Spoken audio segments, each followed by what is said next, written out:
Salut à tous, on se retrouve pour une nouvelle vidéo où je vais vous faire une petite présentation des meilleurs écrans PC Gamer du moment. Alors évidemment ça va être une sélection personnelle, donc je vais pas parler de tous les écrans qui existent sur le marché, mais avec une petite sélection, avec d'abord des écrans pas trop chers, ensuite des écrans avec un bon rapport qualité-prix entre 150 et 200 euros, des écrans en 144 Hz 1080p, et on va terminer avec des écrans un peu plus haut de gamme en 1440p ou 4K.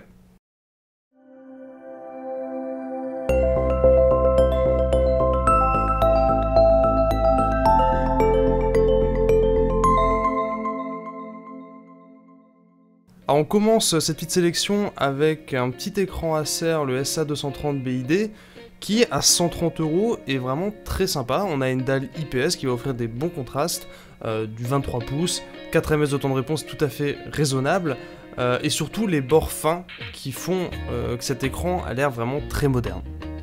Pour 10 € de plus, vous avez le BenQ GL2580 HM, qui déjà a l'avantage d'être en 24,5 pouces, un petit peu plus confortable. Vous avez une dalle TN en 2 ms, donc un petit peu plus réactive, mais surtout ce qui va être intéressant, c'est qu'il est en 76 Hz. Donc il va afficher un petit peu plus d'images par seconde, ce qui donne un petit confort quand vous allez jouer. Si vous cherchez quelque chose d'un petit peu plus agressif au niveau du design, vous avez ce modèle de chez Acer. Il est aussi en 75 Hz, ça c'est un plus. Il supporte FreeSync, il est très réactif, puisqu'il est à 1 ms de temps de réponse gris à gris. Par contre, on perd, par rapport au BenQ et à l'autre modèle Acer, on perd ses bords fins. Donc on a des bords un petit peu plus épais, mais le pied fait un petit peu plus agressif. Vient ensuite un de mes coups de cœur, le Yamaha G-Master G2530 HSU-B1, qui combine en fait les points positifs des deux précédents écrans. On est sur du 24,5 pouces, toujours 75 Hz, des bords extra fins, la compatibilité FreeSync, enfin globalement il y a tout ce qu'il faut. Il y a très peu de points négatifs sur ce modèle, à part qu'il n'a pas de pied réglable. Petite mention pour la déclinaison 27 pouces de cet écran, qui est très bien aussi, mais personnellement je trouve que de la 1080p sur un écran 27 pouces c'est pas exceptionnel. Vous n'avez pas une densité de pixels qui est énorme, et la définition de l'image sera moins bonne, évidemment, que sur la version 24,5 pouces. Si vous voulez investir un peu plus dans un écran qui est en 1080p, je peux vous conseiller de passer sur un modèle avec un pied réglable, par exemple le VG2448 de chez ViewSonic, qui offre un bon rapport qualité-prix, toujours en 75 Hz. Alors certes, le temps de réponse est un peu moins bon parce que c'est une dalle IPS, mais vous aurez une meilleure reproduction des couleurs, et pour tout ce qui est multimédia, ce sera plutôt sympa. On passe ensuite sur les modèles 144 Hz qui sont systématiquement à plus de 200 €. Le plus rentable actuellement, c'est MSI, qui est un nouvel acteur sur le marché, avec son G24C à 250 €, qui au niveau des caractéristiques techniques est vraiment excellent. Il lui manque juste le pied réglable, mais sinon c'est vraiment un modèle très intéressant. Pour pas beaucoup plus cher, vous pouvez passer du côté de chez Acer, avec l'excellente gamme Acer Predator. Donc là on est sur du 24 pouces, qui par contre lui supporte la 3D, sur une dalle 1 ms. Alors ce sont des dalles TN de chez Acer, qui sont, pour les avoir déjà vues en vrai, sont vraiment très bien calibrées d'usine aussi.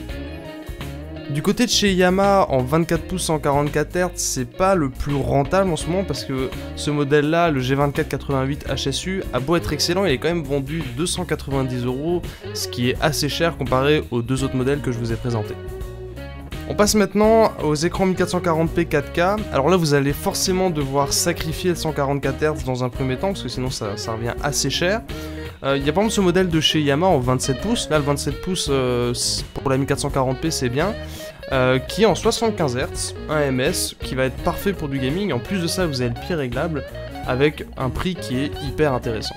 Si vous voulez de la 1440p en 144 Hz, là ça commence à piquer, parce qu'on est quasiment sur des écrans qui sont vendus 500 €. Donc il y a par exemple ce Yamaha G-Master toujours, qui est très intéressant au niveau des caractéristiques, mais ce type de dalle est malheureusement encore trop cher par rapport à ce que c'est.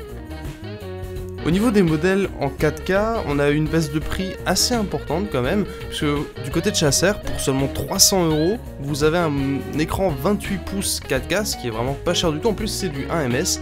Après le petit défaut évidemment, c'est que le pied n'est pas réglable, mais ça reste un très bon rapport qualité-prix. Petit problème, c'est qu'il va falloir que vous ayez une machine assez puissante pour pouvoir faire le rendu des jeux avec une résolution aussi importante. Si vous jouez à des jeux qui sont pas trop gourmands, c'est absolument pas un problème. Mais si vous allez commencer à voir jouer à des jeux comme BF1 par exemple, si vous n'avez pas une 1080, d'ailleurs même plutôt une 1080 Ti, ce sera très compliqué. Donc si vous prévoyez d'acheter un écran 4K, je peux que vous conseiller d'attendre la série 11 d'NVIDIA au niveau des cartes graphiques pour avoir un peu plus de puissance de calcul et être un peu plus confortable. En modèle 4K avec des caractéristiques un peu plus violentes, vous avez ce modèle d'Acer Predator qui lui par contre est compatible G-Sync. Il est toujours en 60 Hz, mais la fonctionnalité G-Sync fait pas mal gonfler le prix. Et par contre gros avantage, c'est qu'il a un pied réglable, ce qui est quand même un critère d'achat qui à mes yeux est assez important. Voilà, c'était tout pour cette petite sélection des meilleurs écrans PC gamer du moment. Tous les liens vers les fiches produits sont évidemment dans la description. Si la vidéo vous a plu, n'hésitez pas à mettre un petit like. Vous pouvez aussi poser vos questions en commentaire et on se retrouve très bientôt pour plus de contenu.